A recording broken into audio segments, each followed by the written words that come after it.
Hi అండి, welcome to my channel. ఈరోజు మనం బర్బాటీ తెలుసు కదండి మీకు. చిక్కుడుకాయల్లో పొడవుగా ఉంటాయి, చిక్కుడుకాయలు కాకుండా పొడవుగా మెత్తగా ఉంటాయి కదా, వాటిని బర్బాటీలు అంటాం కదా. ఆ బర్బాటీలు వేరుశెనగ పలుకులు గుండెతోని ఫ్రై చేసుకుందాం. ఇది అన్నంలో కలుపుకోవడం కూడా చాలా కంఫర్ట్గా ముద్దగానే ఉంటుంది. ఇప్పుడు ఆనియన్ కానీ టమాటా కానీ అవసరం లేకుండా తయారు చేసుకోవచ్చు. దీనికి చాలా ఈజీగా తయారు చేసుకోవచ్చండి, చాలా రుచిగా కూడా ఉంటుంది. ఫస్ట్ మనం స్టవ్ వెలిగించుకొని ప్యాన్ పెట్టుకొని కేజీ బర్బాటీలు అండి, ఇవి కట్ చేసుకొని శుభ్రంగా 2-3 సార్లు వాష్ చేసుకున్న తర్వాత ముక్కలు ములిగేటట్టు, అంటే అలా తడి పొడిగా ముక్కలు పట్టుకునేటట్టుగా వాటర్ పోయాలి. వాటర్ పోసి మూత పెట్టి ఉడికించుకోవాలండి. అవి ఉడుకుతుంటాయి. ఈలోగా మనం వేరే ప్యాన్ తీసుకుని దాంట్లోని ఒక 5-6 స్పూన్లు కానీ ఒక పిడికెడు వేరుశెనగ పలుకు కానీ వేసుకొని, అర స్పూను ధనియాలు, ఒక పావు స్పూను జీలకర్ర వేసి మంట తక్కువలో పెట్టుకొని పల్లీలు చక్కగా వేయించుకోవాలండి.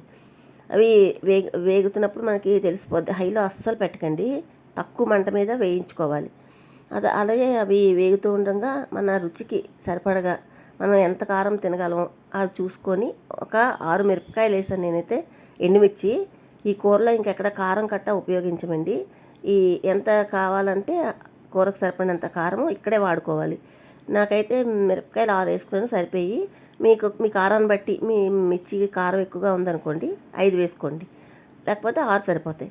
అలా వేసుకొని అవన్నీ కూడా చక్కగా చిన్న మంట మీద వేయించుకున్నానండి. వేయించుకొని చల్లారిన దాకా సైడ్ పెట్టుకుందాం. ఈలోపు బరబాటీలు ఎంతవరకు ఉడికే చూడండి. చక్కగా కలుపుకుంటే ఇవి ఇప్పుడు ఈ వాటర్ ఉంది కదండి, ఇంకా కొంచెం ఆ వాటర్ ఎవాపరేట్ అయిపోయిన దాకా ఉడకాలండి. చూడండి, కాయ చూపిస్తాను మీకు, కాలిపోతుంది. అలా కొంచెం సాఫ్ట్ అయ్యే చూస్తారు కదా, ఇంకొక నిమిషం ఉడికితే ఇందులో వాటరు పీల్చేసుకొని ఇంకా బాగా కుక్ అవుతాయండి. మరీ మెత్తగా ముద్దలా ఉడకకూడదండి. ఉడికిపోయి ఇంకొక 2 నిమిషాల్లో అవన్నీ ఉడికిపోయాయండి. ఉడికిపోతే అది జాలీలు చట్టం పెట్టుకొని అందులో వేసుకోవాలి. ఏమాత్రం వాటర్ కిందకి దిగిపోద్ది. వాటర్ లేకుండా పొడిగా తయారు చేసుకోవాలి. అదే ప్యాన్లోని ఒక 2 స్పూన్లు ఆయిల్ వేసుకొని 2 ఎండుమిర్చి, ఒక 5-6 వెల్లుల్లి రెబ్బలు చితగొట్టి వేసుకోవాలండి. అవి ఆ నూనెలో కొంచెం వేయించుకోవాలి. అవి వేగిన తర్వాత మనం ఆల్రెడీ ఉడికించుకున్న బరబాటీలు వేసుకొని చక్కగా వేయించుకోవాలండి. ఈ ఆయిల్లోని ఈ బరబాటీ ముక్కలన్నీ కూడా చక్కగా ఫ్రై అవ్వాలన్నమాట. ఇందులో మనం వేగుతున్నప్పుడే మనకి కొంచెం నీరు వస్తుంది ఉడికించిన కనుక. ఆ నీరంతా అయిపోయి పొడి పొడిగా ముక్కలు అయిపోయిన దాకా మనం అలాగే వేయించుకోవాలి.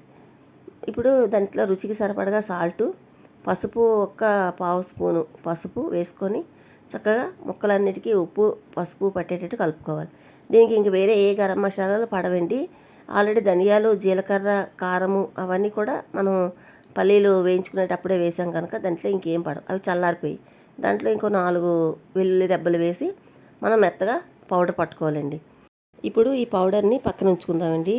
ఇప్పుడు బరబాటీ ముక్కలన్నీ చక్కగా వేగిపోతాయి కదండి. వేగిపోయిన తర్వాత మనం అతి తక్కువ ఆయిల్తో తయారు చేసుకునే ఈ ఫ్రై సూపర్గా ఉంటుందండి. ఇది చాలా సింపుల్గా చేసుకోవచ్చు, చాలా టేస్ట్గా కూడా ఉంటుంది. మీకు ఐడియా ఎప్పుడైనా చేసి ఉంటే ఓకే, చేయకపోతే ఒక్కసారి ట్రై చేసి చూడండి. చూసారు కదా, వాటర్ అంతా కూడా ఎవాపరేట్ అయిపోయింది. అంటే చిక్కుడుకాయ ముక్కలు ఆయిల్లోని చక్కగా ఉడికిపోయాయన్నమాట బరబాటీ ముక్కలన్నీ. ఇప్పుడు మనం ఆల్రెడీ మిక్సీ పట్టుకున్న ఆ పౌడర్ వేసి చక్కగా ఈ ముక్కలన్నిటికీ కోట్ అయ్యేటట్టుగా మనం కలుపుకోవాలండి. మనం ఆల్రెడీ పలుకులు వేయించుకున్నాము, చిక్కుడుకాయ ముక్కలు కూడా వేగిపోయి కనుక మనకి ఇంకా ఎక్కువ వేయించాల్సిన అవసరం ఉండదండి. ఒక 1 or 2 minutes వేయించుకుంటే సరిపోద్దండి. చాలా సింపుల్గా ఉంటుంది, చాలా టేస్ట్గా ఉంటుంది. మనకి ఇప్పుడు టమాటాలు కాస్త రేట్ ఎక్కువగా ఉన్నాయి కనుక ఇలా డిఫరెంట్గా ట్రై చేసి చూడండి. ఎలా అనిపించింది నా వీడియో? నచ్చితే ఒక్క లైక్ చేయండి. థ్యాంక్ యూ ఫర్ వాచింగ్ అండి. బాయ్.